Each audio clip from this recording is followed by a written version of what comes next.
Galera, muito boa noite. Gazeta Esportiva tá no ar. Dá uma olhadinha nos destaques de hoje. Santos perde. Gazeta Esportiva. Oferecimento GazetaEsportiva.com. Muito além dos 90 minutos. Oddscanner. O melhor lugar para você comparar suas odds. Acesse agora. E goleiro Hugo. Estamos aqui, olha só quem tá comigo, o xerifão do Mesa Redonda Osmar Garrafa, nosso super repórter Thiago Salazar. Turma, vai ter muito debate por aqui. Gazeta Esportiva está a 1000 por hora. Não vai rodar nada? Não vai rodar nada? Hoje tá animado o programa hoje, mas... Já rodou. Vamos para a nossa enquete? Já é para enquete? Vamos para a enquete. Já vamos direto para as polêmicas? Vamos lá. Vitória de domingo levou o Corinthians à 11ª posição do Campeonato Brasileiro com 36 pontos. Com o Timão no meio da tabela, eu tenho uma pergunta para você, para o Salazar e para o Garrafa. Qual é a realidade do Corinthians no Brasileirão? A realidade do Corinthians é fugir do rebaixamento? A realidade do Corinthians é lutar por uma vaga na Sul-Americana? É o que eu acho. Ou a realidade do Corinthians é tentar uma vaga na Libertadores? Para participar da enquete é só entrar no site GazetaEsportiva.com e deixar o seu voto. E aí, amiguinhos, o que vocês acham? Imaginando que podemos ter 8 vagas de Libertadores, né?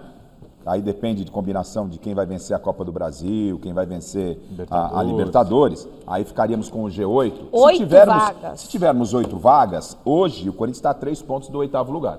Dá para pensar em pré-Libertadores. Mas como isso é muito no campo da hipótese, eu fico com vaga na Sul-Americana, que é mais palpável, Salazar. Eu vou devagar na Sul-Americana. Boa tarde para todo mundo que nos assiste mais uma vez. Eu vou devagar na Sul-Americana muito pela... Não é nem tanto a realidade da tabela de classificação, até porque o Corinthians, o campeonato inteiro, não fugiu muito disso, né? Entre o 9º e o 12º praticamente o tempo inteiro. Mas pelo que o Corinthians está apresentando no Campeonato Brasileiro. O Corinthians tem tido...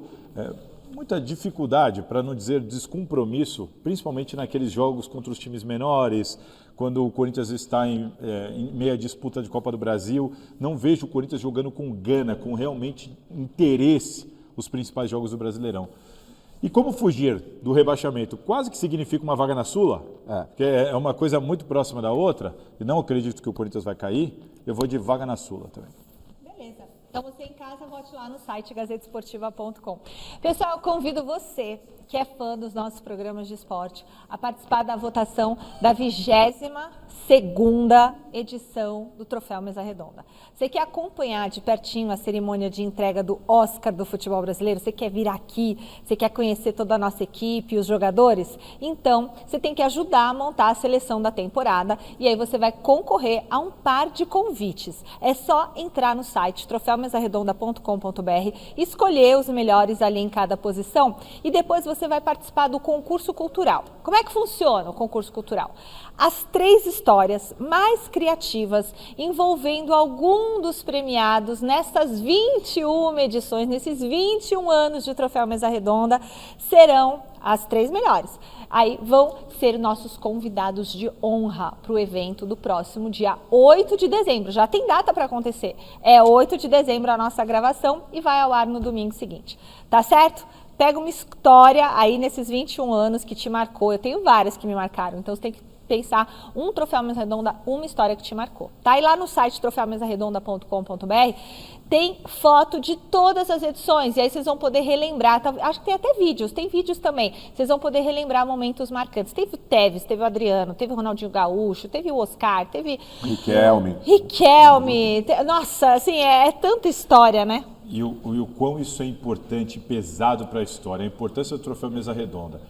Gosto de lembrar aquele caso que eu presenciei, o Rodrigo Garro, premiado aqui, ele está deixando a premiação já ao fim, ele pede para segurar o elevador com a família dentro, segura, espera, ele volta e fala para mim, Salazar, bate uma foto aqui minha, porque tinha uma foto do Tevez É. sendo premiado. Foi o E ele primeiro troféu. Ele queria uma foto dele com o troféu dele, ao lado da foto do Tevez com o Com o troféu troféu. dele. Ou seja, Então, o mesmo troféu que o Tevez sensacional. ganhou, ele Garro ganhou. Então, assim, para você ver o tamanho, da importância e o peso do troféu. Depois eu Mesa queria Redonda. saber um momento de cada um de vocês, um momento marcante nessa história do troféu. Ah, o meu eu já sei fácil. Então tá, depois. O meu virou depois- polêmico e outro dia aí. E depois eu querer saber as votações do Salazar aqui também, Ai, meu hein? Deus. Vou querer saber. Pode contar? Agora não, ainda não, daqui a pouquinho. Além de país do futebol, hoje o Brasil pode ser considerado também o país do fisiculturismo. Nossa, meus filhos adoram o Ramondino, que venceu a competição de Mr. Olímpia nesse ano. E o nosso campeão concedeu uma entrevista pós-título, acompanhada de pertinho pelo Salazar. Na tela. Um mês antes do Mr. Olímpia, Ramondino bateu um papo com a gente. Na ocasião, esbanjou confiança para a competição. Vamos lembrar? Tô bem calmo, bem tranquilo, bem certo do que a gente fez, sabe? Então acredito que vai dar bom esse ano. E deu bom mesmo. O acriano de 30 anos de idade levou o título na categoria Classic, a mais famosa e concorrida de todas. Me despreocupei mais ainda quando eu tive minhas aulas de poses com o Pajé. Obrigado, Pajé, inclusive. Ele conseguiu me trazer essa tranquilidade e essa confiança também, que foi muito importante. E eu mantive isso até o palco, né? Um dia antes de subir, eu fiz uma chamada de vídeo com ele para ele olhar as poses. Ele ficou muito orgulhoso, me passou mais confiança ainda. O Mr. Olímpia é como se fosse a Copa do Mundo, só que no fisiculturismo. E o Brasil conseguiu esse título pela primeira vez, graças ao Ramondino, que é campeão. Mas assim como no futebol, já está pensando no hexacampeonato. Primeiramente, manter o título, pelo menos por uns 5 anos aí.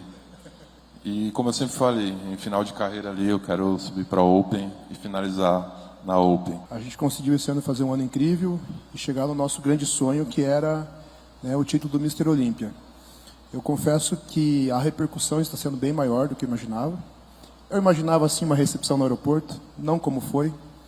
Eu imaginava dar algumas entrevistas, mas não uma coletiva como essa aqui. E eu vejo que a gente furou muito a bolha. E foi com emoção, apesar da tranquilidade de Ramondino. São 11 árbitros no palco do Olímpia. As 2 maiores notas e as 2 melhores são retiradas, então ficam 7 notas. Um ponto de diferença significa que 4 árbitros acharam que o Ramon ganhou, 3 que o Mike.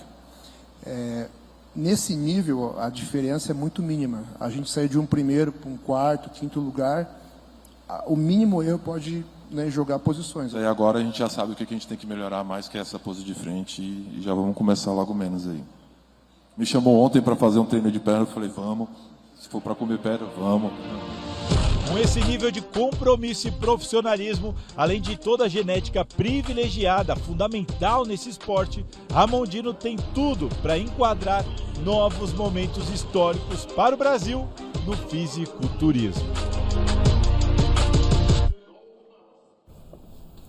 Muito legal, hein? Que legal! Fisiculturismo aqui e o Ramondino é um espetáculo, é um fenômeno, né? Ele, é um cara super simples, saiu da periferia do Acre para se tornar um Mr. Olímpia, é um cara muito focado, que ama o que faz e está servindo de exemplo para muita gente. E para muita gente mesmo, o Brasil já se tornou o país que mais assiste e acompanha fisiculturismo no mundo. Parece uma estátua. De tão perfeito. Garrafa diz que gosta. Não, muito legal. Eu muito gosto legal. desse e de outros esportes, Salazar. Primeira vez que eu conheço alguém do Acre, eu acho. Do Acre. Do eu não- Acre? Não conheço. A história dele é uma história muito A bonita. história dele é uma muito Bonito, né? Pode virar um filme.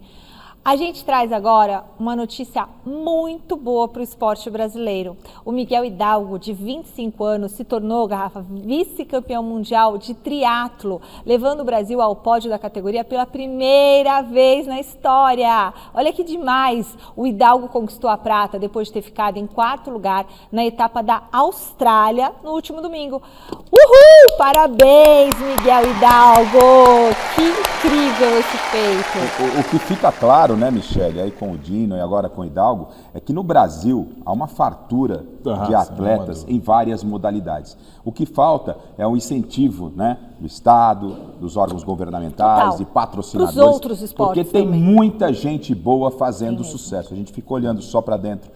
Talvez daquele esporte que é o mais apaixonante, futebol, mas tem muita gente espalhada pelo Brasil praticando esporte em altíssimo nível. Salazar, você não fez uma entrevista com um atleta que esquentava o miojo com a água do chuveiro?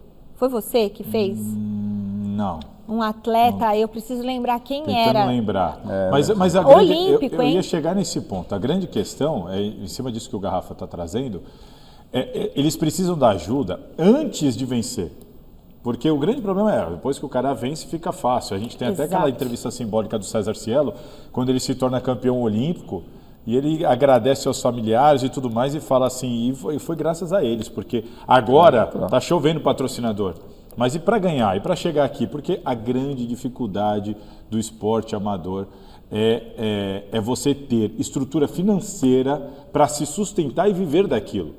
É muito difícil o cara falar, vou para o atletismo, vou para o triatlon. Tá bom, mas esse cara tem um emprego normalmente. Esse cara tem que trabalhar, ou então ele tem que se sujeitar ao que ele consegue ali com a ajuda de custo e tal, para tentar vencer. E aí sim conseguir esses patrocínios, quando deveria ser ao contrário. E muito mais, quando o investimento é no esporte, esporte é cultura, esporte é educação. Esporte tira a criança da rua, não é? Transforma a criança lá no futuro num homem com responsabilidade, com seus direitos, não como um campeão, mas um campeão da vida. Então o esporte é sensacional e é fundamental o apoio desde o início. Isso aí. Chegou a hora de mais uma reportagem sobre as curiosidades da Corrida Internacional de São Silvestre. Tá chegando, 100ª edição. E no capítulo de hoje, a gente separou uma oportunidade em que a prova aconteceu fora de São Paulo. Na tela.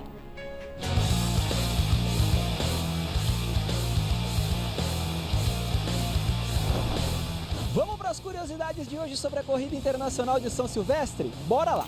Nas primeiras edições, a São Silvestre era tão disputada que havia seletivas regionais na disputa por vagas na prova.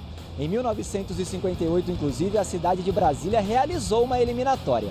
E, aliás, essa foi a primeiríssima disputa esportiva na então futura capital do país.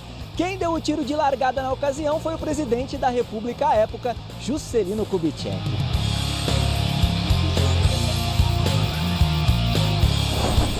E aí, você sabia dessas curiosidades? Agora é esperar pelo próximo capítulo dessa história, afinal, um legado de 100 anos não é para qualquer corrida não.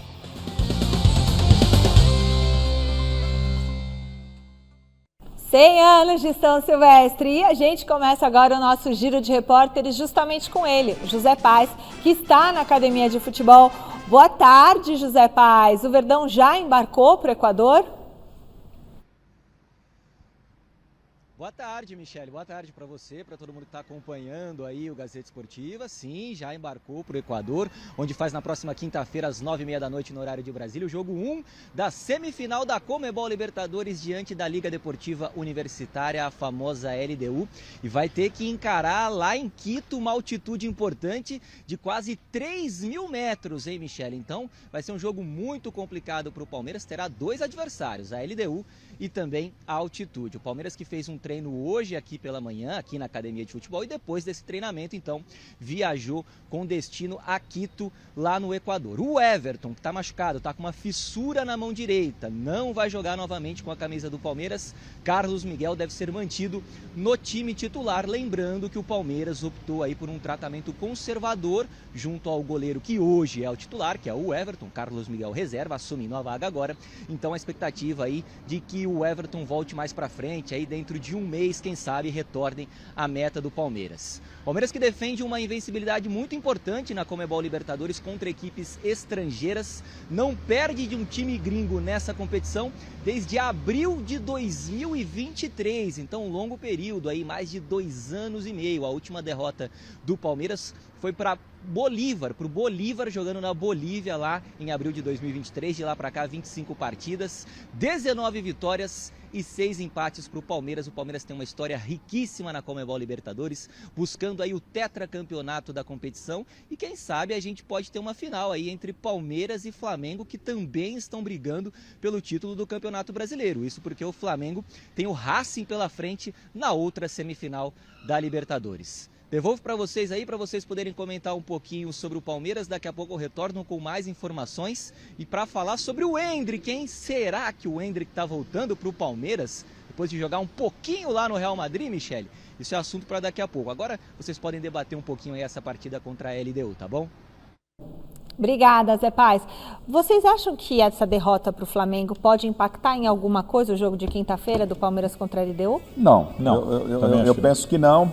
Primeiro, porque o Palmeiras é um time já cascudo, tem um treinador vencedor dessa competição, um treinador que sabe administrar muito bem as situações, o Abel é expert nisso, e o Abel com certeza ele vai capitalizar esse momento, essa derrota do Flamengo, para tentar elevar o moral desse time, para fazer uma decisão. Para mim é uma decisão contra a LDU, porque se o Palmeiras conquista um resultado positivo lá, que é palpável apesar da altitude, o Palmeiras vai chegar a mais uma final de Libertadores. Se ele faz uma vitória lá, Salazar, eu não vejo como a LDU inverter, desculpe, aqui no Allianz Parque. Então, o jogo tem caráter de decisão, o Abel no emocional, ele sabe trabalhar o grupo, quero esperar o Zé Paz lá na próxima entrada dele para a gente falar do Carlos Miguel. Também quero falar Tenho sobre algumas ressalvas sobre Carlos Miguel no gol do Palmeiras, se é ou não a melhor opção. Mas, de qualquer forma, vejo o Palmeiras muito forte, apesar da altitude aí aproximada de 3 mil metros lá em Quito, Salazar. Da mesma maneira, meu palpite é o Palmeiras, inclusive, vence em Quito. O Palmeiras joga com muita tranquilidade.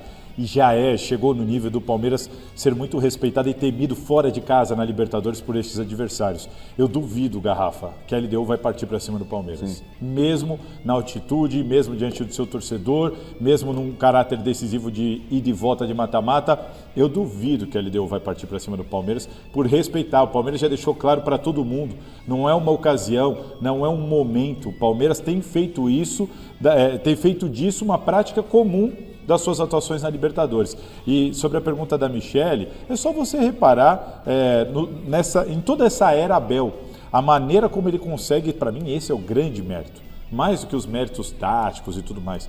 O Abel Ferreira, além de conseguir manter a equipe dele sempre motivada ano a ano, ele consegue a reação psicológica do seu elenco, dos seus jogadores, de uma maneira realmente incrível. Ele tem o poder de virar a chavinha. Ele tem o poder de virar a chavinha. O Palmeiras, cara, eliminado pelo Corinthians, daquele jeito que foi, com a torcida até parte dela, querendo a saída dele, e rapidamente o time volta a vencer, assim, mas rapidamente a rodada... Qualquer outro clube estaria ainda com essa ferida aberta. Exato, amargaria ali aquela crise, ele consegue rapidamente... E talvez, Salazar, ali foi o momento mais difícil que o Abel passou dentro do Palmeiras, com muros pichados. Ele até hoje fala disso. Tanto que recentemente ele falou, né, na coletiva, ele sempre lembra desse episódio. Mas ele consegue estancar, pelo menos tecnicamente no time, a situação negativa de uma forma muito rápida. Não dá tempo, porque você está incomodado, magoado e tal, de repente 3 dias depois você está em campo, o Palmeiras vai lá e vence. No outro jogo aí já emendou uma série de goleadas,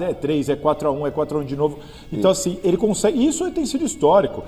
Quando perdeu para o Boca ou para o Atlético Paranaense aqui no Allianz Parque, da mesma maneira Salazar, o Palmeiras seguiu. Esse jogo, ele tem uma importância muito grande, porque no próximo final de semana o Palmeiras tem o Cruzeiro pelo Campeonato Brasileiro e depois o jogo de volta contra a LDU pela Libertadores. Perfeito. Se ele se complica, se ele não faz um resultado bom contra a LDU, ele fica naquele dilema. O que eu faço no domingo contra o Cruzeiro, tendo uma decisão pela Libertadores na outra semana? Você tem que dar 100% nos 3 jogos, é isso que fica difícil. Então, se você... lógico que isso Dá para manter força máxima em todos esses jogos que tem pela frente? Não acredito. Eu acho que ele vai ter que dar uma variada. Só que o Palmeiras tem um elenco muito bom.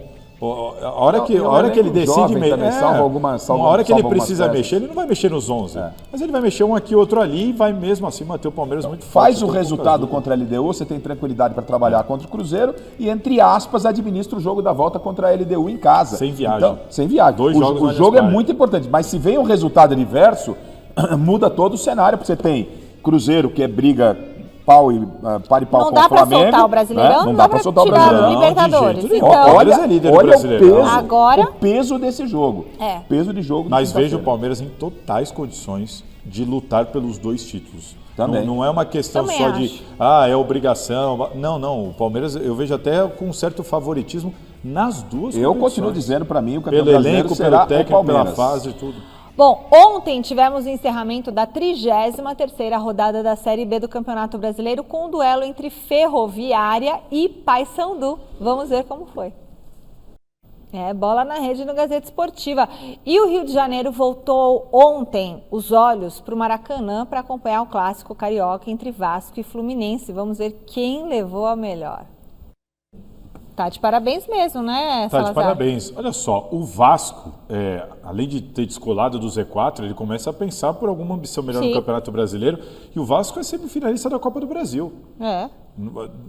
Vamos ver, porque tem Corinthians e Cruzeiro de um lado, do outro lado Vasco e Fluminense.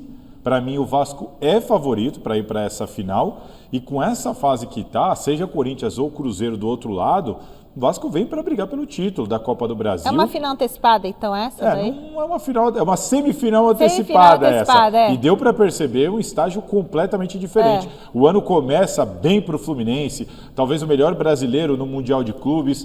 O Vasco ali na zona do rebaixamento, hoje a situação é completamente adversa. O Felipe Coutinho está jogando uma bolaça. Tem gente falando de Felipe Coutinho na seleção brasileira, acho exagero, mas não acho exagero se o Se o Ryan ganhar uma oportunidade, assim como o Paulo Henrique está ganhando na lateral direita. Então, assim, é um Vasco que eu tenho gostado, e até nos resultados, além de ter gostado nas atuações em campo, nos resultados, o Vasco tem uma derrota nas últimas 11 partidas. Nossa. Uma derrota nas últimas 11 partidas. Aliás, 3 vitórias seguidas agora, nessas últimas 3 rodadas. Então, assim, é um Vasco para a gente ficar de olho, Garrafa. E o que não pode se esquecer, acrescentando a tudo que disse o Salazar, é de Fernando Diniz. Isso Querendo é ou não, muito mérito dele. não é? Muito. Porque o Fernando Diniz, que já tem o título de Libertadores, ele é muito criticado pela sua forma de montar a equipe, a sua saidinha de bola e tal. Às vezes não tem o material humano para fazer esse tipo de jogo e ele insiste com isso. Ele é muito criticado, mas tem a participação dele direta, esse Vasco da Gama, esse crescimento, tem a participação direta do Diniz. Isso a gente não pode tirar do treinador, que recebeu muitas críticas, algumas, no meu entendimento, são críticas devidas, outras não, mas nesse momento merece elogio sim, porque a gente sabe que o Vasco da Gama tem muitas dificuldades, aspecto financeiro, e ele está fazendo um belíssimo trabalho. E essa parada, Salazar, essa parada que acontece aqui para a fase semifinal da Copa do Brasil, ela tem sido extremamente produtiva para o Vasco, porque o crescimento está acontecendo exatamente nesse ato, né? Nesse espaço aí da fase anterior para a fase semifinal. Então o Vasco chega forte aí para esse duelo de semifinal. Exatamente, assim, a gente vai ter uma semifinal de Copa do Brasil com um cenário completamente diferente do que a gente imaginava. O Vasco pode chegar às semifinais como talvez o principal clube dos 4. O Cruzeiro, há pouco tempo atrás, era o líder do campeonato. Talvez chegue na Copa do Brasil tendo a Copa do Brasil como prioridade. Então, assim, a situação é completamente diferente e o crescimento do Vasco é notório. Ontem também tivemos Juventude e Red Bull Bragantino entre os jogos que encerraram da 29ª rodada do Brasileirão. O time de Caxias 3 pontinhos para o Juventude, né? Resultado Embolou tudo, né, resultado Garrafa? importante que leva o Juventude a 26 pontos Vai com tentando 29 respirar jogos. por aparelhos, E não aí vai? tá ali a 5, 26, são 4 pontos aí. Precisa de 5 para tentar sair. Juventude, Vitória, Santos, Atlético Mineiro. Para mim, Fortaleza, obviamente, já, lamentavelmente, né? E Sport. Fortaleza já foi, Fortaleza e Sport. Já Fortaleza foram. Sport Fortaleza não está tá. Até na matemática você pode tentar Eu falar acho do Fortaleza, que mas não dá. na bola o Fortaleza não tá E o rendendo. Juventude também, assim, É tudo bem. difícil, mas deu uma tá respirada, tentando sobreviver ali, mas eu também acho bem difícil. A outra impressão vaga que eu fica do tenho- Vitória para cima, mas. A impressão que eu tenho é que essa briga é de uma vaguinha. Né? E aí é que entra o Santos na história e a gente vai falar daqui a pouco. Exato. Legal. Bom, a gente volta a falar sobre troféu Mesa Redonda. A votação está aberta. A gente está esperando a sua participação aí de casa. Vamos conferir agora a opinião de um telespectador direto do Rio de Janeiro? Sem dúvida, Arrascaeta. É talento puro, toque de classe, diferenciado. Que já, inclusive, esteve com a gente aqui no Troféu Mesa Redonda. E aí eu pergunto para Thiago Salazar. Salazar, um zagueiro. Um zagueiro, Um né? zagueiro? Não, não era lateral direito, né? Que a gente tinha combinado, não? Vamos lateral O que direito. você quer saber? Um lateral direito? Para mim, o lateral direito é o do Vasco da Gama, o Paulo Henrique. Para mim, ele é o lateral direito que E deve foi ganhar pra o seleção, troféu ele. Mesa Redonda. Foi para a seleção, gosto demais. Gosto porque ele apoia, sabendo defender, que era sempre o grande problema dos laterais, ou é bom na frente ou é bom atrás. Para mim, ele é um lateral completo, foi convocado, eu gosto muito dele. E primeiro volante? Primeiro volante, cara, eu sou muito fã do futebol do Jorginho. Ah, já falaram do Jorginho Eu sou aqui. muito fã do futebol do Jorginho e meu voto foi nele. É para falar que... Não Zagueiro fica pra próxima. Zagueiro? Não, pra próxima. Segura a emoção, segura a emoção. Então tá bom.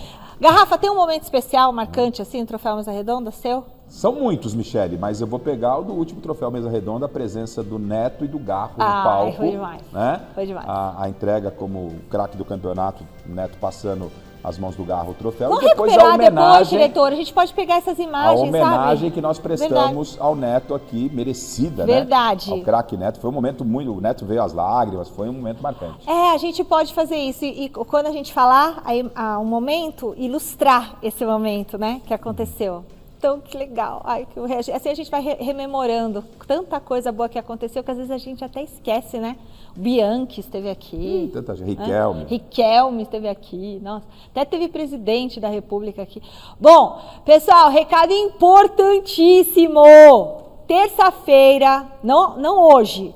Hoje eu dou aula aqui na faculdade, mas terça-feira que vem, dia 28 de outubro, 7 da noite, teremos uma aula aberta na Faculdade Casper Libero sobre os bastidores do jornalismo esportivo. E essa aula aberta é destinada para quem? Para os alunos da pós-graduação, para quem eu dou aula, mas também para o público em geral. Você que está pensando que faculdade vai fazer, você que é de uma outra faculdade de jornalismo ou de comunicação e quer conhecer a Casper, quer conhecer esse tema, os bastidores do jornalismo esportivo, as inscrições são gratuitas até o número de vagas ser atingido e já estão me avisando que eu não vou poder mais falar da aula aberta porque está nas últimas vagas.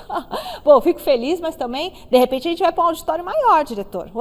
Mais informações do QR Code. Cadê o QR Code? Aqui, o QR Code. Põe o seu celular aí e olha os participantes. Olha que timaço.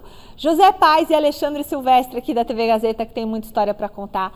Celso Ardengue, da ESPN, que trabalhou com a gente aqui na TV Gazeta, e o grande jornalista José Renato Ambrósio, da Globo. Todos ex-alunos, todos casperianos, todos que passaram aqui pelo nosso departamento de esportes da TV Gazeta, têm muita experiência para contar e são apaixonados pelo mundo esportivo. Beleza? Então, se inscreva agora. Ah, Michele, eu não consegui pegar o QR Code. Você entra no site da Faculdade Casper Libero, entra no site, aí você vai baixando, assim, vai rolando, e aí tem assim, eventos Casper, mais para baixo, e tá lá. Aí você clica e vai achar o link da aula aberta. Mas Tá bem intuitivo lá, tá mais facinho. fácil pelo QR Code, tá bom? Gazeta Esportiva vai voltar daqui a pouquinho, turma. A gente vai respirar, porque são 6 da tarde. Vamos falar ainda do Santos, a derrota do Santos. Treino aberto do Coringão, o que aconteceu por lá? Informações sobre o futuro do atacante Endrick. Será que ele vai voltar? Mas antes tem dicas.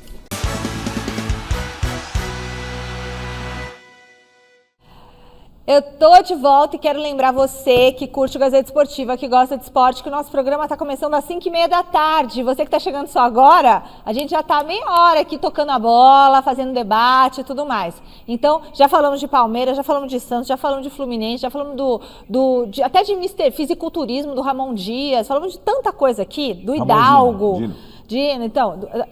Ramon Dino, E eu falei dinossauro. O quê? Eu falei o quê? Dias. Ramon Dias era o Dino! ex-técnico do Corinthians. Nossa, o Ramon Dias. Será que o Corinthians pra pagou? confundir, dá Será pra que o Ramon confundir. Dias recebeu o que o Corinthians devia pra ele? Ah, Bom, com enfim. certeza. Tô falando do Ramon, tá falando de muita coisa. Agora eu vou pro telão. Então tá bom, vamos pro telão. Quero tocar a bola rapidinho pro José Paes, que está na academia de futebol, que já passou por aqui hoje também, já falou um monte de coisa da LDU. Ô Zé, mas agora eu quero saber uma coisa. Vai ter bolo essa noite, José Paes? Parabéns pra você. Meu querido, muitas felicidades pra você, em nome de todo o nosso departamento de esportes. Você seja sempre abençoado, você, a Gi, o Theo, você que é um menino maravilhoso, viu, Zé? Um beijo grande, muito bom trabalhar contigo, meu querido. Obrigado, Michele, obrigado. Eu que agradeço aí. Hoje, 35 aninhos, hein? Um menino, Michele, um menino ainda, muito novo.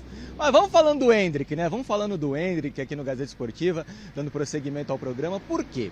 O Endrick tá lá no Real Madrid desde o começo do ano passado, né? Foi vendido pelo Palmeiras quando nem tinha 18 anos ainda lá para o gigante europeu, para o gigante espanhol. E não tem vivido um bom momento com a camisa do Real Madrid, não tem tido muitas oportunidades. Ele chegou no início da temporada, na verdade no início do ano passado, no início de 2024.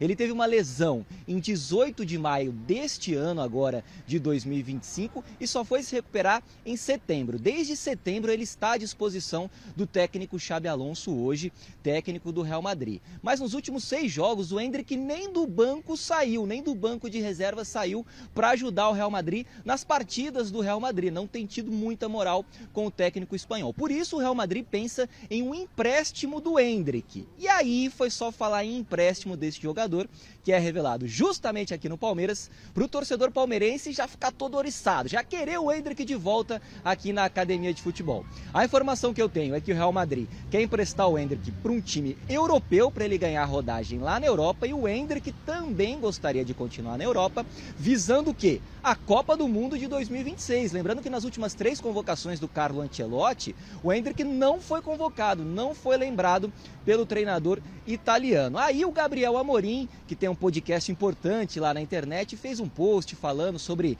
a possível volta do Endrick, por que não aqui para o Palmeiras, que seria uma boa para o Palmeiras a volta do Endrick.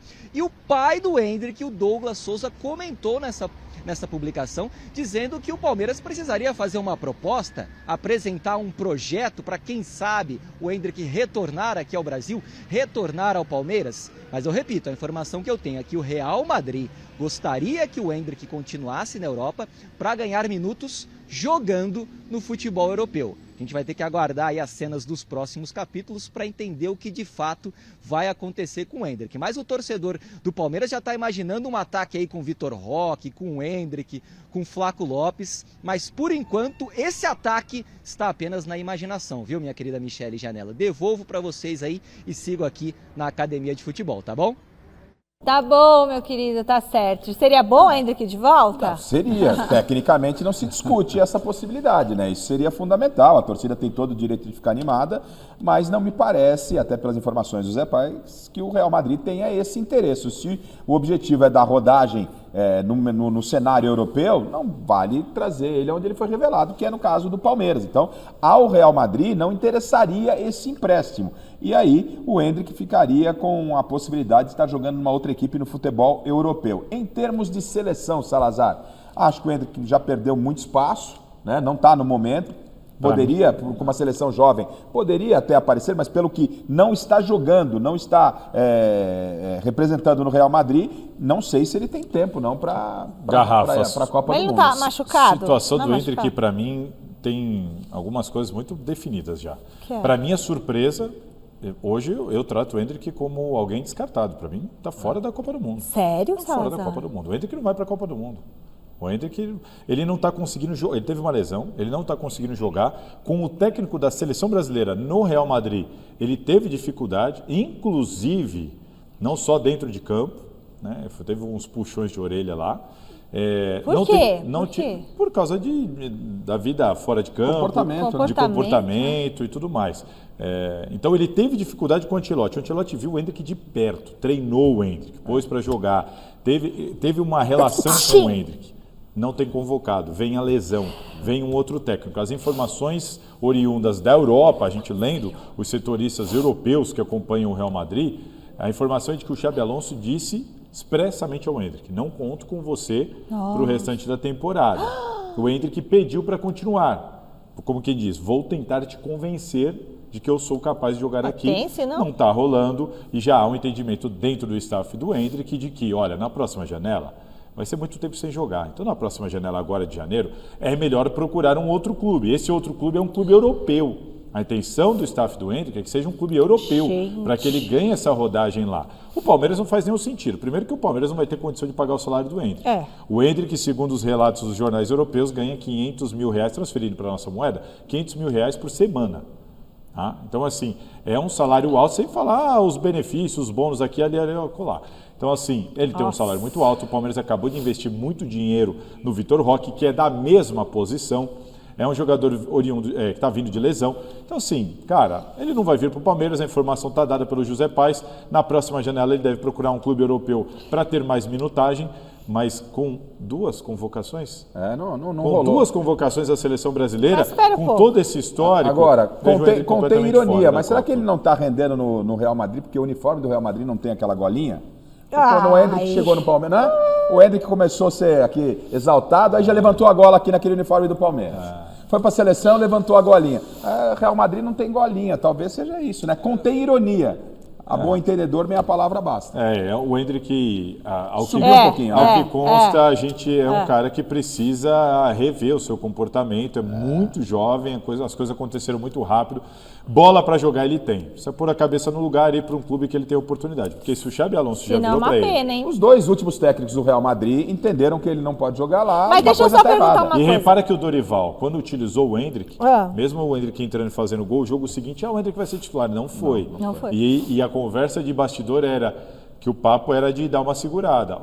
Não é por aí. Baixa a bola. Agora, abaixa a gola ou a bola? Abaixa a gola e a bola. Se o Dorival pensa assim, o Ancelotti pensa assim, o Xabi Alonso pensa assim, né? será que tá todo mundo errado? Não, essa é uma pergunta.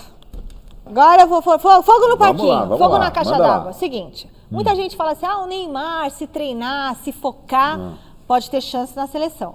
E o Endrick, se treinar, se focar, se começar a jogar, não tem espaço para ele na seleção? Eu entendo que a posição... Vocês já descartam? Não tem tempo para isso, Michele. Isso que eu ia falar, Michele. O problema é que eu penso é o tempo.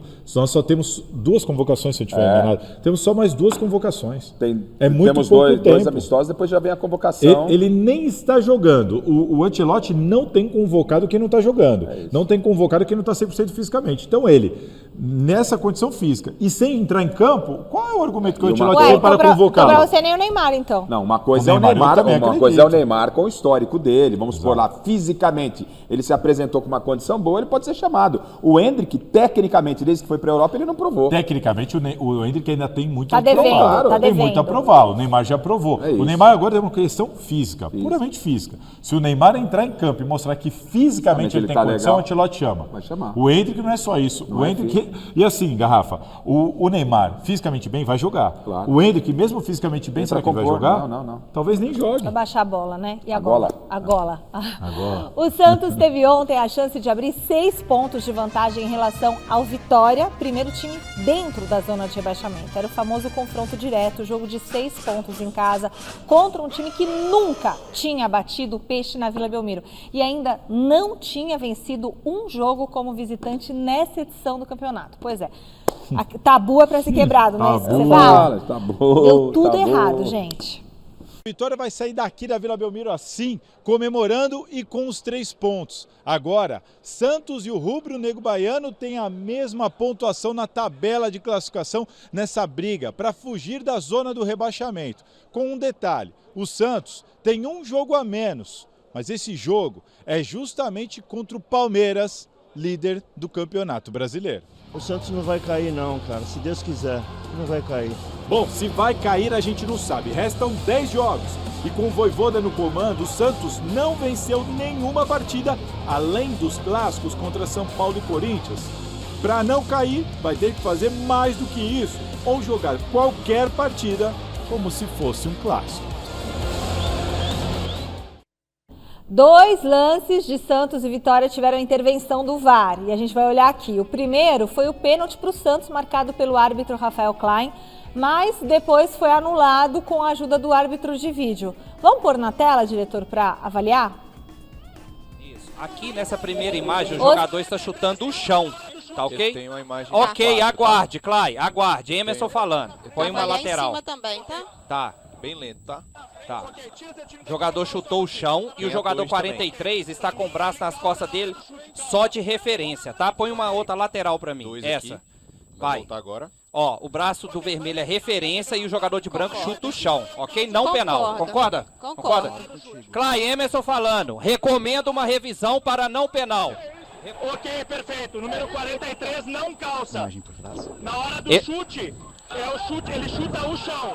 Perfeito, exatamente. Exatamente. Ok. Perfeito. Em cima é um braço de referência. Perfeito. Excelente decisão. Ok. Ok, agora é o seguinte, depois vocês vão comentar, aos 34 minutos, o VAR entrou em ação mais uma vez, o VAR ataca mais uma vez.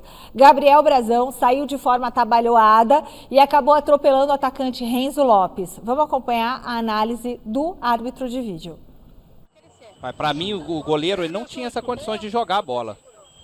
Olha, ele tá longe, tá vendo? O defensor joga e depois ele atropela o atacante, ok? Perfeito. Ele impacta nele, na ação dele, tá? Ô, Clay, Emerson falando. Emerson que tá falando. Eu vou te sugerir uma revisão, porque o goleiro não tinha a possibilidade de disputar a bola e o defensor joga e em seguida ele atropela o atacante. Tá ok? Perfeito, de forma imprudente. Enquanto a bola estava ainda em jogo, o goleiro do Santos atinge o número... Exatamente. O atacante. E a bola estava em jogo. A bola estava em jogo. Tiro penal, sem cartão, ok? Sem cartão, ok. Ok, perfeito. E aí, o que vocês acharam da atuação do VAR nesses dois lances? E do Santos, né? E aí que o VAR salvou o árbitro. O árbitro Rafael Klein acabou acertando graças ao auxílio do VAR e do monitor, porque de fato, eu estou de acordo, Garrafa.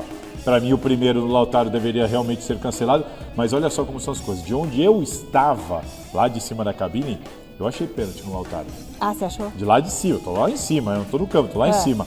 Assistindo, na hora, pênalti. Quando vimos o vídeo, nenhuma dúvida, chutou o chão, fez bem o árbitro de voltar atrás e ajudou o VAR nesse sentido. E tudo aconteceu muito rápido, isso foi legal. Agora o outro pênalti, da mesma maneira, uma imprudência gigantesca. Eu quero aqui parabenizar o Juan Pablo Vojvoda. Olha como é legal, olha a diferença do Vojvoda pro Luiz Felipe agora, o técnico do Flamengo. Como foi pro Abel Ferreira, Felipe Luiz, falei Luiz Felipe, Felipe Luiz, do Flamengo, como foi o Abel Ferreira depois do clássico contra o São Paulo. Olha que legal. O Vojvoda foi para a entrevista e falou, houve uma imprudência. Ele até falou, teve outros lances que não deram assim, mas que houve uma imprudência. Ele admite que foi pênalti. É isso aí. Quem quer melhorar a arbitragem não vai falar só quando é a favor do seu time. Foi contra o Santos e o Vojvoda concordou com a arbitragem. O Brazão foi imprudente, não precisava ter saído, a bola está longe dele, ele não tinha nenhuma condição de alcançar a bola, o zagueiro do Santos já tinha afastado a bola e ele montou em cima do cara, atropelou o cara. Deu motivo, pênalti imprudente, não foi muito inteligente o Brazão nessa jogada. Agora, o que foi... Eu só não gosto de uma coisa, Garrafa, esse protocolo do VAR, cara, sugere a revisão e deixa o árbitro decidir. Ele fica falando. Essa coisa de passar a decisão... A indução que é problemática. Totalmente. O cara tá lá em cima, sentado, confortavelmente no ar-condicionado, e tá louco pra estar lá embaixo apitando. Aí ele quer apitar o jogo, ele fala, eu quero dar o pênalti. Parece ou o eu não quero aqui. marcar. Sugere a revisão, você precisa dizer o que... Gostaria que você viesse ver o lance aqui pra tirar a sua conclusão. Ponto, não. Ele já fala, sugestão de pênalti. Pô, foi pênalti. Porque o cara atropela, porque o Brazão ele sai, não pega a bola e atropela o cara. Poder de convencimento. Só falta marcar. Depois da marcação do pênalti, vão tomar uma cerveja com um salgadinho. Não, depois eu poderia ir lá e com esse auxílio isso eu não acho legal. Nem deveria ser esse o protocolo, né? Não é o papel. Não é o protocolo, é assim só no Brasil. Agora. E o VAR dessa vez, ele mesmo lá no conforto do ar-condicionado, ele acertou nos dois lances e ponto pro Vojvoda. Foi ponto pro Vojvoda aí. O Santos, a atuação do Santos nesse jogo. Que é o que mais importa. A situação do Santos no jogo, só um detalhe, eu não gostei da arbitragem do Rafael Klein no andamento do jogo, porque o que ele foi conivente com a cena do Vitória foi um escândalo, assim, não tinha jogo, Rafa. Insuportável, quando você está assistindo, você não tem nada a ver ali com o jogo e tal, aí você fala, meu Deus do céu, não tem jogo, a bola não rola, toda hora parada, nisso o Rafael Klein foi muito mal. Agora, o Santos, Garrafa, muito complicada a situação. A gente vai mostrar. Ameaçadíssimo por causa da sequência. O Santos não conseguiu imprimir o mesmo ritmo daquele contra o Corinthians. Aliás, com o Vojvoda até agora, só venceu São Paulo e Corinthians. Todos os demais jogos do Corinthians, acho que só teve uma alteração. Impressionante. Só teve uma alteração. Entrou o Arão porque o Schmidt estava suspenso. E voltou o Adonis Frias para a zaga, mas não mais a mesma coisa.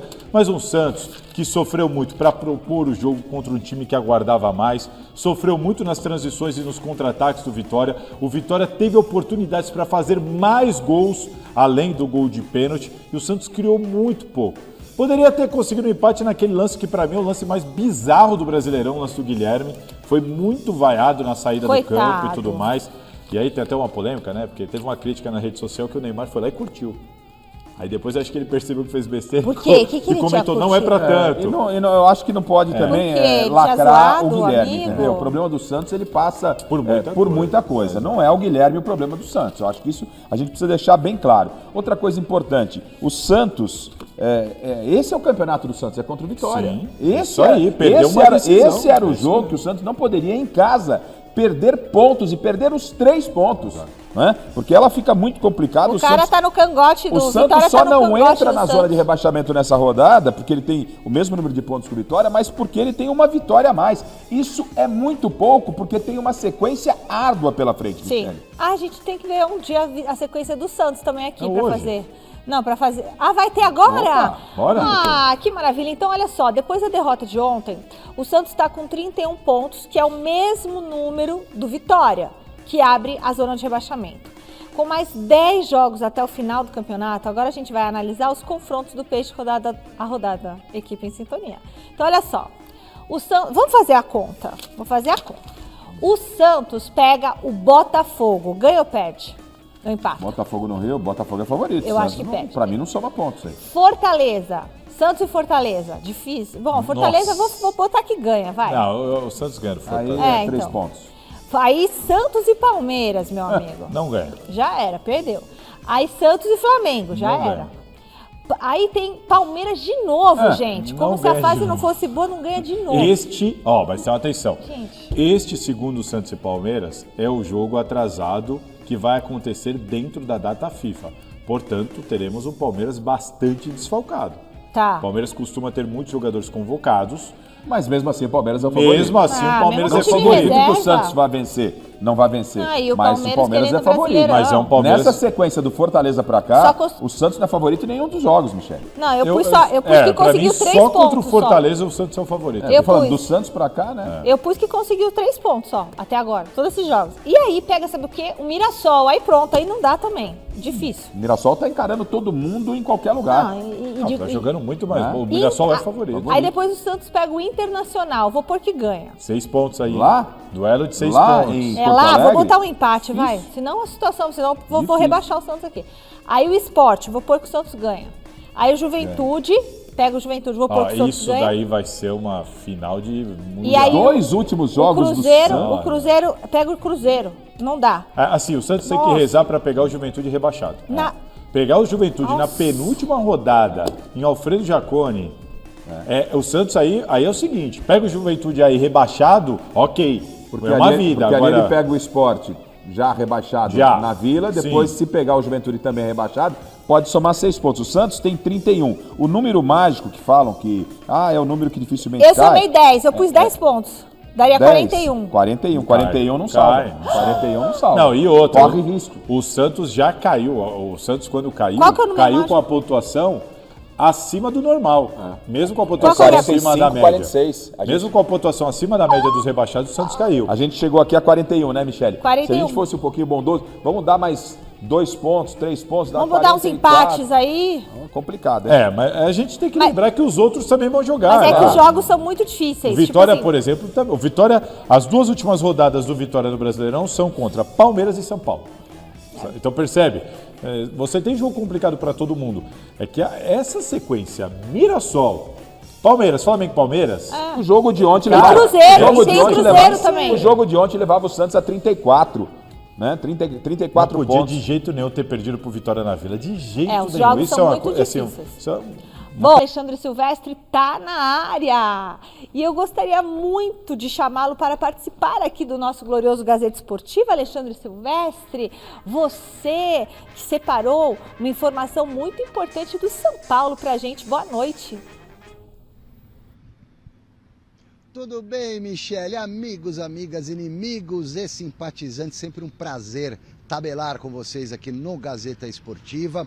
Ontem, vocês vão se lembrar que a gente fez um comparativo entre os números de Crespo, Hernan Crespo, o atual técnico tricolor, com os números de Luiz Subeldia, o antecessor do Crespo no comando do São Paulo. Hoje a comparação é de Crespo para Crespo, em 2 quesitos, defesa e ataque. Quando eu falo defesa, é sistema defensivo e sistema ofensivo no caso do ataque. Não vamos individualizar as questões. Acontece que o São Paulo tomava menos gols do que anda tomando e marcava mais gols do que está marcando.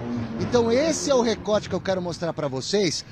Na questão da defesa, vamos usar como ponto de referência a eliminação do São Paulo na Libertadores, quando perdeu para a LDU no Morumbi. Então, antes da Libertadores, período pré-eliminação de Libertadores da América, o São Paulo, em 16 jogos, com o Crespo no comando, tomou 13 gols nesse recorte. Ou seja, menos de 1 gol por partida. Para ser mais preciso, 0,81. Então, São Paulo tinha bons números defensivos. Depois da eliminação, abriu a porteira, Michele. Em 5 jogos, 9 gols tomados. Quase 2 gols por partida, 1,8. Então, São Paulo piorou muito nesse quesito. Na questão do ataque, vamos levar em consideração também que o São Paulo está com poder de fogo prejudicado, porque o Calera estourou o joelho, o Rian Francisco, promessa da base, também arrebentou o ligamento cruzado. O André Dias é outro que se machucou. O Lucas não consegue jogar. O Oscar voltou para o departamento médico. Então tem tudo isso. É André Silva. Muito obrigado, voz da consciência. Eu falo André Dias, eu sempre me confundo. É André Silva, o atacante do São Paulo. Então é ele o ponto de referência nessa questão aqui do ataque, tá bom? Porque quando o Caleri machuca, o André Silva, ele ganha a oportunidade, começa a fazer gols, o São Paulo marca gols, e até ele se lesionar, São Paulo em 13 jogos fez 19 gols. Então marcava quase 1,5 gols por partida. Depois da lesão do André Silva, em 10 jogos, só 5 gols. São Paulo tem que jogar 2 partidas para fazer 1 gol na matemática. Então a coisa está complicada, Michele. O São Paulo que está estagnado, já que estamos falando em números, em 38 pontos e caiu uma posição porque o Vasco ganhou ontem. E o próximo compromisso é contra o Bahia, do mito Rogério Ceni. E é desse confronto que eu falo já, porque eu quero voltar.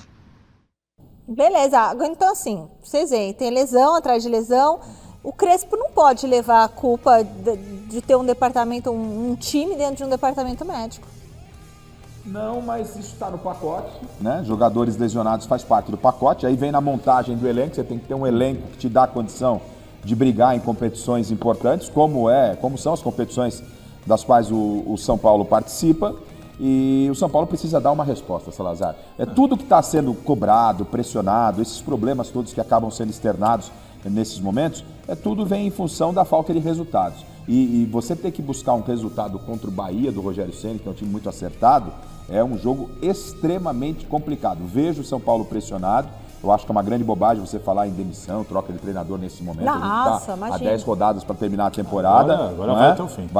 Vai até o fim, mas São Paulo precisa dar uma resposta ao seu torcedor para tentar terminar o ano, pelo menos, de uma forma mais digna, Salazar. Olha, como sempre aqui no Brasil, não só no Brasil, claro, mas os resultados, eles mascaram muita coisa. O torcedor fica mais tolerante, a gente também dá uma segurada, não dá para você ficar aqui descendo pau nas atuações com o time vencendo e tudo mais, mas falávamos, e era notório que o São Paulo vinha devendo. Antes, o Silvestre fez o recorte ali, LDU, Libertadores, para frente e para trás. Só que para trás, o São Paulo consegue avançar na própria Libertadores contra o Atlético Nacional jogando mal. Não merecia, não jogou para se classificar. De 4 tempos com o Atlético Nacional, o São Paulo foi bem em 1 tempo. O São Paulo consegue na Bacia das Almas ali uma classificação, entre aspas, mentirosa. E com a LDU não foi diferente. Nos 2 jogos o São Paulo não respondeu, só que dessa vez não teve a mesma sorte. O São Paulo é eliminado na Copa do Brasil pelo Atlético Paranaense, um time da Série B, que também não joga um futebol que credencia o Atlético, inclusive, para eliminar o São Paulo. O São Paulo foi mal e eliminado ali. O São Paulo empata com o Sport. Então, mesmo antes da LDU, tinham claros os sintomas dos problemas do time do São Paulo, e que os resultados iam segurando a onda. Sim. Só que a hora que pararam de vir, caiu nisso. Bom, quero falar mais um pouquinho do troféu Mesa Redonda, porque a gente vai ouvir a voz do povo nas ruas da cidade maravilhosa. Gustavo Gomes, porque, o cara é muito constante, muito instável, né? E o Vitor Roque e o Flaco, né? Porque, a dupla Flaco-Roque é sucesso, né? Flaco Roque. É o tigrinho no troféu. Para você, qual a posição mais qual a posição que eu vou perguntar pro Salazar agora? Zagueiro, Salazar. Zagueiro, você quer saber zagueiro? Eu só vou discordar com o colega ali, porque eu acho que o Pedro tem que entrar do Flamengo. Pedro. Para zagueiro eu vou de Gustavo Gomes. O Gustavo Gomes... unanimidade, acho. Todo mundo falando do Gustavo Gomes Cara, aqui. porque ele reagiu muito bem. Ele não fez um grande campeonato paulista. O começo estava ruim. Foi mal no campeonato paulista. Eu até questionava a titularidade dele. Agora, o que ele tá jogando... A experiência ajuda muito, né? A experiência ajuda muito, né? Não, tá jogando mal, vamos falar que tá jogando mal. Tá jogando bem, agora a gente fala que tá jogando bem. Falou do xerifão. Então, assim, cara, ele tá jogando muita bola. Eu iria de Gustavo Gomes. Iria não, né? Já fiz o meu voto, já votei. Gustavo Gomes está na minha seleção. O Garrafa... Meu time já fechei, já votei. Fechou? Fechei e votei já. Não mexo mais. Não, já votou, já mandou. Não tem conversa, mas não tem, nem vai criar uma dúvida em mim depois. Será que a gente pode participar do concurso cultural também, diretor? Tem alguma regra que a gente pode? Não, senhora. Porque eu quero contar um momento marcante. E amanhã a gente vai recuperar esse momento marcante aqui no Gazeta Esportiva. Um momento marcante para todo dia eu vou falar tá bom, diretor? Para sua felicidade. Então vamos lá. O meu primeiro momento marcante vai ser a vinda do Tevez aqui no Troféu Mesa Redonda. Porque a primeira edição do Troféu Mesa Redonda, gente, foi uma coisa incrível. Foi ao vivo. O programa foi ao vivo. Sim. E os jogadores iam chegando e a gente ia fazendo o programa conforme eles iam chegando ao vivo. E tava uma chuva na cidade. E para vocês terem uma ideia, nesse dia, o meu vestido terminou de ser costurado no corpo. Isso há 22 anos atrás. Então, o meu momento marcante é quando eu chamo o Carlitos Tevez para subir ao palco e vir aqui. Todo mundo, será que ele vem? Será que ele não vem? Então, até o Kia Iorabichian, na época, veio pro palco. Foi um negócio absurdo. Tava o Zagallo, tava o Adriano. Amanhã a gente mostra para vocês. Tem um momento que te marcou? Cara, para mim, o que viralizou recentemente. O Lucas... contando pra gente que fez o gol de mão daquela maneira, olha, foi um momento sensacional. Uma entrevista com o Abel Ferreira foi bem bacana também ali naquele pré-jogo, o Abel quase se emocionou. Vamos temos alguns momentos que ainda teremos algum tempo de Troféu Mesa Redonda, o microfone caiu, mas acho que vocês estão me escutando, né? Ainda teremos mais até o fim de outubro a gente tem votação aqui no Tricolor por aqui. Como é que tá, Silver, a expectativa para reencontrar o técnico Rogério Ceni? São Paulo se reapresentou hoje aqui no CT da Barra Funda, após um dia de folga. Michele, boas notícias. Tirando o Ferrarese, que está suspenso e não vai enfrentar o Bahia sábado no Morumbi, jogo contra o Mito. Técnico do Bahia é um herói São Paulino, Rogério Ceni. O Ferrarese está fora de combate, mas o Tolói, Rafael Tolói, iniciou hoje pela manhã a fase de transição física. Ele vinha de uma lesão muscular no posterior da coxa esquerda. Ele tem uma chance mínima de jogar contra o Bahia, mas é o que está mais próximo de retornar, levando-se em consideração os jogadores machucados. E o Caleri também iniciou a transição física, mas o Caleri precisa de mais tempo, porque ele vem de uma operação de joelho, ligamento anterior, cruzado anterior, LCA.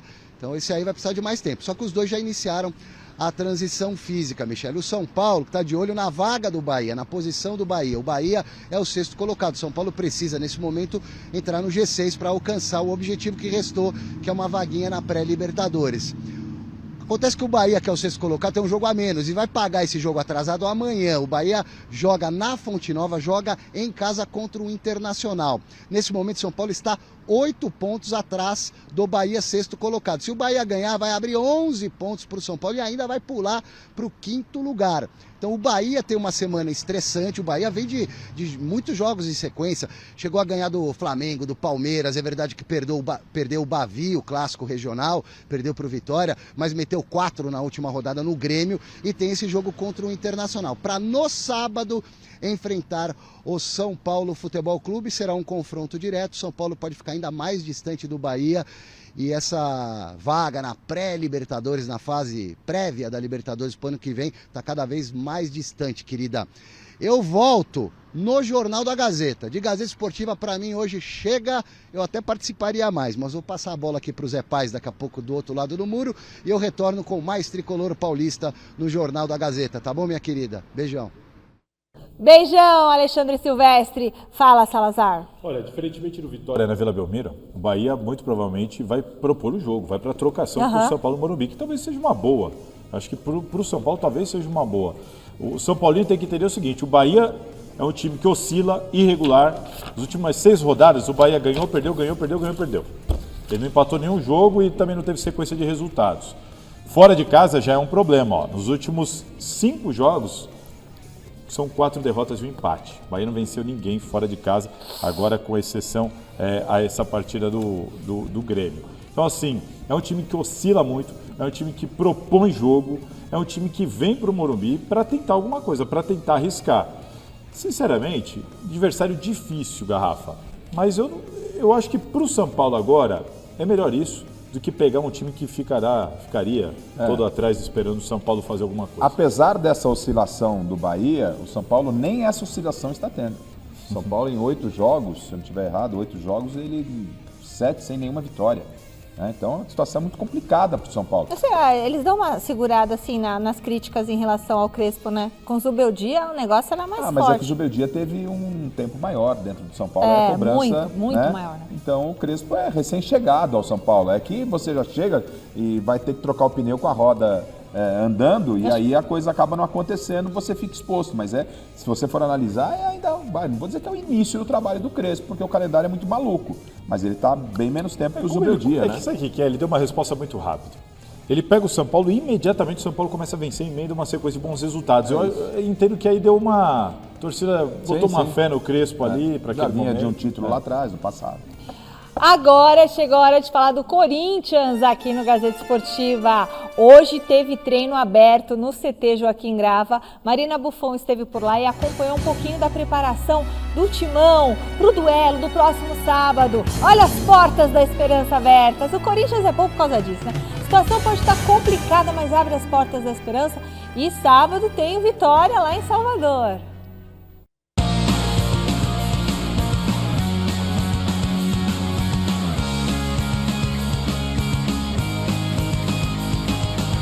Manhã de sol e frio no CT Dr. Joaquim Grava, onde o Corinthians, mais uma vez, abriu uma parte do seu treino para a imprensa.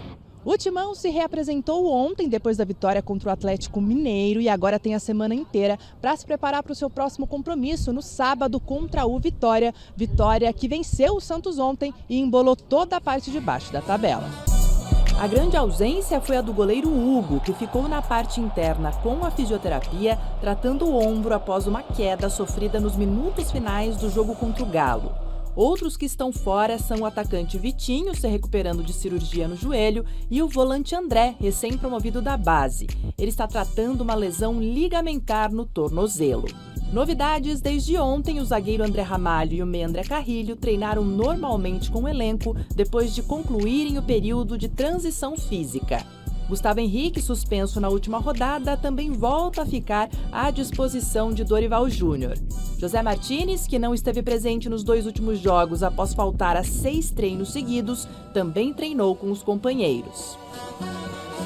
Para vocês virarem a câmera nesse trabalho. A gente não pôde filmar, mas conseguiu assistir a essa parte, feita em campo reduzido e com enfrentamento com todos os atletas. Por fim, tivemos acesso ao treino no campo ao lado, num coletivo entre 2 equipes. Vale lembrar, o trio Rodrigo Garro, Yuri Alberto e Memphis Depay esteve presente em todos os momentos nos quais tivemos acesso às atividades. Em relação às questões extra-campo, o Corinthians pagou ontem a parcela que estava em atraso da CNRD, mas o Transferban ainda segue vigente por conta de toda a documentação ainda não ter sido enviada até o início desta tarde e também porque ela precisa ser avaliada pela comissão responsável. Outra situação é a de Matias Rojas, que avançou bastante nos últimos dias e há uma expectativa de acordo até o mês de novembro. Bora, Salazar. Vamos lá, uma informação chata para o torcedor. Vocês viram que a Marina trouxe a informação sobre o ombro do Hugo Souza. Teve um problema no ombro. A informação que eu tenho de bastidor é de que os exames não são muito animadores, de que ele parece que teve uma lesão grau 2 no ombro. Isso deve tirar ele pelo menos de 2 semanas. É uma questão O ombro é uma questão Mas um pouco como é que mais foi tranquila. isso? Lá na seleção? Não, parece que foi no treinamento aqui, né? Parece que foi no treinamento aqui. A gente vamos ver como ele vai reagir. Eu escutei de um médico que isso é muito pessoal. Cara, tem jogador que em 2 semanas está de volta jogando, tem jogador que precisa de mais tempo, mas é bom o torcedor corintiano ter esse entendimento de que não há uma previsão muito correta de quando que o Hugo Souza estará de volta, tá? Agora, de bastidor, como bem disse ali a Marina, o Corinthians sofreu um transfer ban aqui na CBF que já pagou e está esperando só a burocracia, mas o Corinthians tem um transfer ban lá na FIFA, Garrafa. E lá na FIFA, o Corinthians tem valores muito mais altos para pagar, para resolver, não tem essa grana. O entendimento dentro do clube o Corinthians vai receber um direito das cotas de televisão só em dezembro. Ixi. E pretende pegar essa grana para então resolver esses problemas. Portanto, não adianta ninguém criar expectativa para agora, só lá no final do ano, com o dinheiro da cota de televisão, que o Corinthians provavelmente vai ter que investir nisso, dinheiro porque poderia ir para, por exemplo, reforços para o ano que vem, Garrafa, e não vai ter que resolver essas questões do transfer ban lá. Outros assuntos de bastidores que estão correndo, daqui a pouco eu falo? Não, tá bom. Então, eu penso assim, ó, sobre Corinthians em termos do Campeonato Brasileiro, a gente falou há pouco do Santos do tal número mágico, né? O que é o número mágico? É o número, linha de corte para você não ser rebaixado. O Corinthians precisa de 9 pontos para chegar aos seus 45. 9 pontos, tem ainda o que? 10 rodadas pela frente, né? Então é bem palpável. O Corinthians, eu não vejo o Corinthians brigando na zona de rebaixamento, mesmo com essa oscilação, mesmo com o que estão dizendo, esse elenco do Corinthians escolhe jogo para jogar. Não, porque tem muito time ruim. Então, você não acha que a prova é a próxima rodada? Vamos ver. A próxima rodada é exatamente o cenário que o Corinthians tem sofrido essa crítica. É isso. É um time lá de baixo, fora de casa. Mas o Vitória está numa crescente. Exato. Não, mas está numa crescente, né? Eu digo o seguinte: eu entendi. Esporte, Juventude, Santos. O Exatamente. Corinthians teria que dar uma resposta aí. Esse é o jogo da prova. Aí eu pego esse número mágico, então, e já vou para o ombro do Hugo. 9 pontos, com ou sem Hugo, acho que o Corinthians consegue chegar a esses 9 pontos no Campeonato Brasileiro. E o objetivo fica deixar o Hugo inteiro para as semifinais da Copa do Brasil, né? São muitos problemas, mas vamos tentar olhar o copo não tão vazio, um pouquinho mais cheio. Como que você resolveria o problema da ponta direita, da lateral direita? O Mateuzinho está suspenso. É difícil. O Dorival deu indícios que poderia colocar até o Hugo lá pela... O Hugo de pé trocado, Félix Torres ou Charles improvisado? É difícil. Talvez, mas puxar vai trazer mais um zagueiro. É complicado, não tem. Trazer mais um zagueiro de onde? Que não tem transfer ban? Trazer alguém para jogar com 3 zagueiros. No posicionamento. Traz 3 zagueiros. Mas se tem o Jacaré, o garoto da base, mas não está preparado. Enfim, são problemas que é por isso que eu falei domingo no Mesa Redonda. Gente, o trabalho do Dorival é bom. Ele não pode fazer milagre, gente. Ele levou o time à semifinal da Copa do Brasil, não é? Ele teve o Garro, o Gin, o trio Gin lá, Garro, Memphis e Yuri, no Campeonato Brasileiro, só na 28ª rodada. Na 29ª rodada. Tá fazendo um milagre. Né? Só em uma rodada ele contou com o Pilar. E no ano... Só uma correção, falei que o Hugo se machucou no treino, mas foi contra o Galo. Terminando o jogo ali, a Marina me lembrou aqui, foi terminando o jogo ali que ele caiu em cima do ombro. E só uma questão de atualização sobre aquele caso do André Sanches, que está na mão da juíza para ela receber coisa ruim. Não, é só para avisar o torcedor, é importante a gente estar acompanhando o caso, de que a decisão da juíza vai ser essa semana. Até sexta-feira a gente vai saber se o André Sanches, um dos maiores personagens da história do Corinthians pro bem ou pro mal, de que ele pode se tornar réu na justiça por causa da situação, e a resposta deve sair até essa sexta-feira. Então, estaremos acompanhando e do que o Ministério Público propôs. Isso, o Ministério Público propôs, ele já pediu a recusa para a justiça, ela recebeu tudo, o promotor se manifestou, inclusive tive acesso aqui, e o prazo da juíza é até essa sexta-feira. Então é importante dizer que até sexta-feira saberemos se o André Sanches vai se tornar réu ou não. O assunto agora é a Copa Sul-Americana com a abertura das semifinais da competição que acontece hoje. O Atlético Mineiro já está no Equador para o duelo de logo mais 9h30 da noite contra o Independente Del Valle. Para essa partida, o técnico Jorge Sampaoli terá o desfalque de Fausto Vera, que cumpre suspensão. Igor Gomes deve ficar com a vaga. Agora, o time equatoriano, líder isolado do Campeonato Nacional, não terá o meio-atacante Juan Casares. Será que é parente do Casares? Não, né? Porque é com Z. Com problemas no joelho. E a gente falou muito, vamos comentar isso? Comentar que o gato fogueteiro, o Sampaoli, está fazendo um péssimo trabalho no Atlético Mineiro. O que ele provou, né? O que ele provou contra o Corinthians, nada contra o Corinthians, né? E ainda estão dando espaço para o Gato Fogueteiro Sampaoli. Para mim, realmente, vou falar para você, é uma enganação daquelas. Viu? Ele é muito supervalorizado, porque ele é contratado com uma esperança e uma expectativa tão alta e sempre pedindo muitos reforços. Ele mesmo se trata de uma maneira como se ele fosse mais do que de fato eu acredito que ele seja como técnico. Da golinha alta né? também, isso aí, a pessoa tem que se valorizar. Se não valorizam ela, ele se valoriza. Não, e pior que ele consegue. As pessoas vão lá e valorizam, pagam bem para o Sampaoli. E eu também tenho as minhas questões sobre o trabalho dele. Agora, incrível, né? Como o Atlético para mim, o Del Valle é franco favorito contra o Galo. O Galo não tem jogado bem. E, cara, contra o Corinthians, o Galo não tem jogado bem. Para mim, o Del Valle é o favorito. Salazar, quantos jogadores ex-jogadores do Palmeiras estão no Atlético Mineiro? Tem bastante, né? Tem alguns. Rony tá lá. Dudu tá lá. Scarpa. 7 ao todo. Olha só. Aí, quando a gente critica o Abel, critica. Mas quando elogia, tem que elogiar. O Abel é visionário, né, cara? Pode ver. Esses caras que ele tirou de lado aí, mesmo. Esses caras o Abel não tem Scarpa, problema de se desvincular com quem fez história no clube. Ele não morre abraçado. Ele não morre abraçado com aquela coisa da gratidão, vai deixando por tudo que o cara fez. Não, mas não tá entregando mais, é hora de mudar. E por assim, isso cara, ele se mantém no cargo. E você percebe, o elenco do Atlético é caro, não está entregando, muita gente abaixo do que já jogou. Contra o Corinthians, no segundo tempo, para buscar o resultado, ele colocou Arana, Dudu e Scarpa. Então. Ninguém fez nada. Falar uma coisa. A gente falou muito ontem sobre o futuro do volante Maicon, que tem contrato apenas até o final do ano. Mas tem mais gente com vínculo perto do fim. E eu pergunto para nossa bancada se eles devem ficar ou devem sair. Vamos lá? No pique? Bora. São 18h53. Olha lá. Romero, fica ou sai? Não vai ficar. Estamos acabando de falar de não morrer abraçado com a história de Mas ninguém. você concorda? Eu quero saber a sua opinião. Concordo, não vai ficar. E a informação é que ele não vai ficar também. Para você, ficaria ou sairia? Se você tiver dinheiro para contratar outro jogador, ok, mas você não tem dinheiro. Se não tiver, mas não é jogador para permanecer. Ele é caro. Também. Anrileri, fica ou sai? Deve ficar. Para você? Eu acho que tem que ficar assim, porque ele demonstrou logo na chegada que ele pode ajudar o time. O Dorival, ele é expert em fazer isso. Ele recuperou o Maicon, acho que pode recuperar o Anrileri. É bem verdade que a gente não acompanha treinamento, abre lá 10 minutos e tal. Mas ele na chegada, naquela final contra o Palmeiras, o Anrileri foi muito importante. Ele colocou o Estevão no bolso, na final do Campeonato Paulista.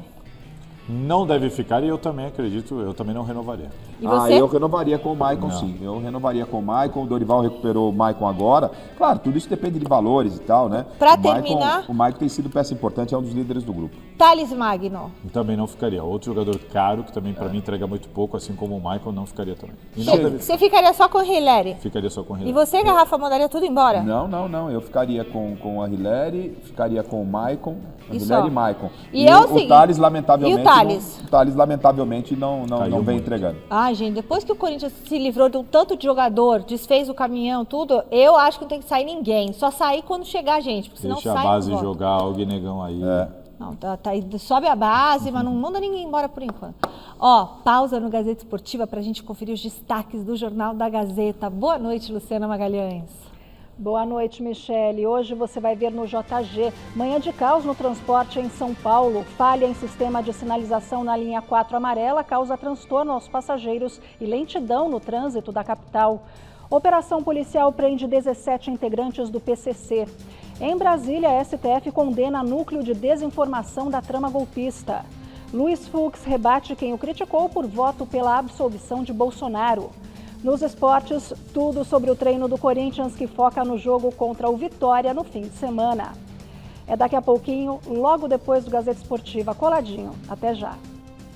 Até já, Luciana. Muito obrigada. Bom, vamos para o resultado da enquete. Qual é a realidade do Corinthians no Brasileirão? E a maioria respondeu, não. Não é fugir do rebaixamento, gente. Tem muita gente atrás do Corinthians, mas a maioria disse que 62% dos votos que é fugir do rebaixamento. Último contato com José Paes na Academia de Futebol, aniversariante do dia, José Paes tem carinha de 23 anos, tá aberta a disputa pela vaga na defesa do Palmeiras, Tá aberta sim, Michele, tá aberta, né? Vamos ver quem que vai jogar nesse jogo diante da LDU, se o Bruno Fux, que foi o titular na partida contra o Flamengo no último final de semana, no último domingo, ou se o Murilo retoma essa condição de titular. O Palmeiras deve ter o Carlos Miguel no gol, o Kelvin na direita, o Piquerez na esquerda, aí o Gustavo Gomes com o Fux, ou com o Murilo no meio de campo, o Aníbal, o Andrés e o Maurício lá na frente, o Vitor Roque, o Flaco e também o Felipe Anderson. A única dúvida realmente é se joga o Fux ou o Murilo. Depois da partida contra o Flamengo, o Abel disse que preferiu a escalação do Bruno Fux porque ele é um zagueiro construtor, o Murilo é um jogador mais de imposição física, e a gente sabe que imposição física é uma coisa que o Palmeiras vai precisar nesse jogo diante da LDU, porque é um jogo lá na altitude, é uma partida extremamente complicada, além de ser uma semifinal de Conmebol Libertadores, também tem essa questão aí da altitude, quase 3.000 metros lá na cidade de Quito. Vamos conferir aí Carlos Miguel agora então, falando sobre essa condição dele ser o titular do Palmeiras nesse momento, o momento dele de assumir essa vaga na meta alviverde. Pode rodar o Carlos Miguel aí, diretor. Todo jogo para mim é uma final, para mim todo jogo é muito importante, porque a gente é goleiro, a gente não pode dar um segundo de desatenção, de falta de concentração, porque pode custar um campeonato, pode custar a nossa vida também, que é importante também. E para mim é muito feliz. Fico muito à vontade, estou muito dedicado, muito pronto para estar nessas finais e, com a graça de Deus, conseguir fazer excelentes jogos e ajudar a equipe. Cara, tudo tem sua dificuldade, tem seu dia. Às vezes é o campo que não está muito agradável, às vezes é a altitude que tu vai jogar. A gente tem que estar preparado, vamos focar, preparar o máximo fora o que der para ajudar, para a gente conseguir estar o melhor possível no campo e conseguir desempenhar o melhor futebol possível. A ver então quem o professor português Abel Ferreira vai colocar em campo na próxima quinta-feira, 9h30 da noite, no horário de Brasília, contra a LDU. Volto com você, Michele. Obrigada, Zé Paz. Diga, Garrafa. Eu entendo que o Abel elogiou muito o Fux antes do último jogo contra o Flamengo, né? O Fux não foi bem, eu iria com o Murilo, pela experiência dele, eu iria de Murilo e Gomes. Eu falei isso no Mesa Redonda, que eu iria com o Carlos Miguel, vamos ver se ele vai estrear, né, nessa partida, porque contra o Flamengo ele... Tomou mais gol que bateu tiro de meta. O Murilo e o Fux são muito bons, os dois. O Fux foi mal demais contra o Flamengo, mas eu manteria ele na escalação, mas se jogar o Murilo também tudo bem, muito bom jogador. E o Carlos Miguel, eu gosto sempre de falar o seguinte, ele teve 14 bons jogos pelo Corinthians e foi embora. Isso. Depois disso, nunca mais. Ninguém sabe, ninguém viu. Não conseguiu jogar na Inglaterra, quando jogou foi mal. E antes disso também não foi bem, inclusive teve dificuldade para ter oportunidades no Corinthians. Então, o recorte da esperança palmeirense são 14 jogos muito bons do Carlos Miguel. Nada. E 2,4 metros. Nada além disso, nada antes disso. Acho, por isso que eu tenho minhas dúvidas com o goleiro do Palmeiras. Eu acho que ele vai ser um grande goleiro, tá precisando de ritmo de jogo e tudo mais. Já entrou no jogo é que eu acho que a aposta foi muito grande. Contrataram ele como uma certeza e para mim ele é uma dúvida. Esse é o ponto. Eu acho só que se ele tivesse ficado no Corinthians, estava na seleção brasileira. Bom, é isso, minha gente. Gazeta Esportiva tá acabando. Muito obrigada pelo seu carinho. Muito obrigada, Salazar. Muito obrigada, Osmar Garrafa. A gente se encontra amanhã. Jornal da Gazeta agora. Tchau.